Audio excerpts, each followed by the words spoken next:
I'm glad to be here with allies in the fight to end disruptive, obnoxious, harassing, illegal robocalls. And to be clear, as the congressman said, these calls aren't just annoying. Too often they're dangerous.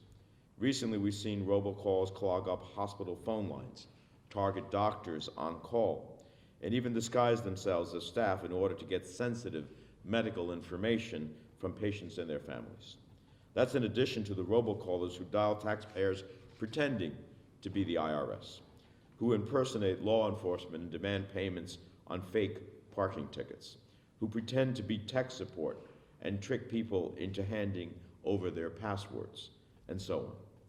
In November 2019 alone, Americans received 5.2 billion with a B, illegal calls nationwide, including over 136.5 million here in New Jersey. Illegal robocalls are a scourge in the daily lives of Americans nationwide, and it's time to stop the madness. I want to recognize the leadership, sometimes in the midst of our daily relationships with people and knowledge of people, we don't quite understand the nature of the role that they play. But as chairman of the House Energy and Commerce Committee, Congressman Pallone plays an incredible role on some of the most critical issues of our families, of our health care, of our consumers, of our state, of our nation, and he has played such a tremendous role in this regard. And I just want to salute him for his relentless efforts. I also want to thank Teltech, one of the innovative companies in New Jersey working to outsmart the robocallers, for hosting us today.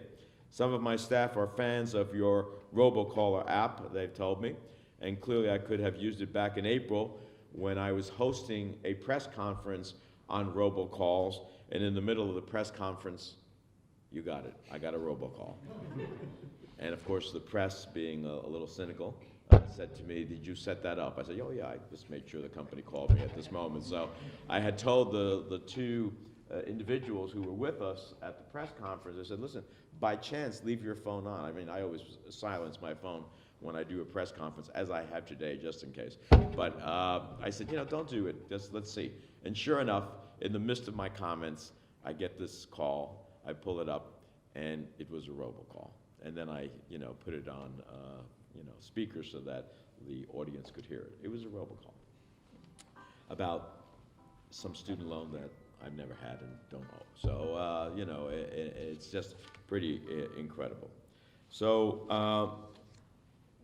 we know what needs to be done to put an end to these infuriating robocalls. We need to close loopholes in our telemarketing laws that let the scam artists get off scot-free.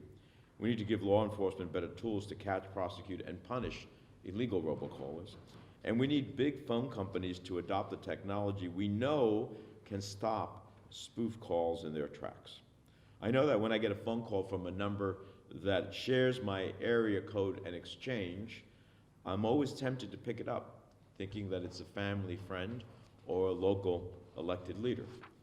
Instead, it's a spoof call, some automated garbage about junk health insurance or a vacation resort that simply doesn't exist. The problem is that yesterday's telemarketing laws just aren't cutting it. Our current laws were designed to punish legitimate telemarketing companies that sometimes make mistakes or break the rules, when what we need are tougher laws to crack down on scam artists who don't play by the rules at all. That's why back in May, the Senate passed the Trace Act, a piece of legislation I was more than pleased to co-sponsor. And after the House passed similar legislation, Chairman Pallone worked with my Republican colleague, Senator Thune, to reconcile the differences between the legislation and strengthen the bill as a whole. This legislation will put an end to the endless harassment, to close the loopholes, to give law enforcement a better shot at catching the fraudsters flooding our phone lines.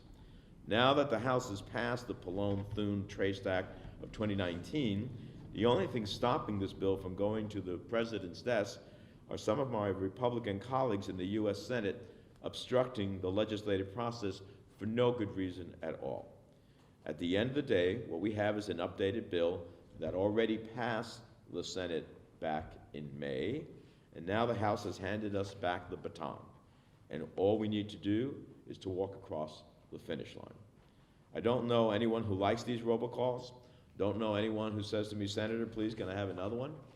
On the contrary, I'm constantly hearing from constituents who are sick and tired of these endless robocalls and want Congress to do something about it. So it's beyond shameful that some Senate Republicans are holding up this common sense bill. I can only imagine why they're doing so. Can't be for the consumer. Can't be because it makes common sense to hold it up. Gotta be because of some special interest. Because after all, robocallers don't care if you're a Republican or a Democrat or an independent. They are indiscriminate in the calls that they make. These robocallers care about one thing and one thing only, ripping you off. So we're gonna continue to fight in the Senate.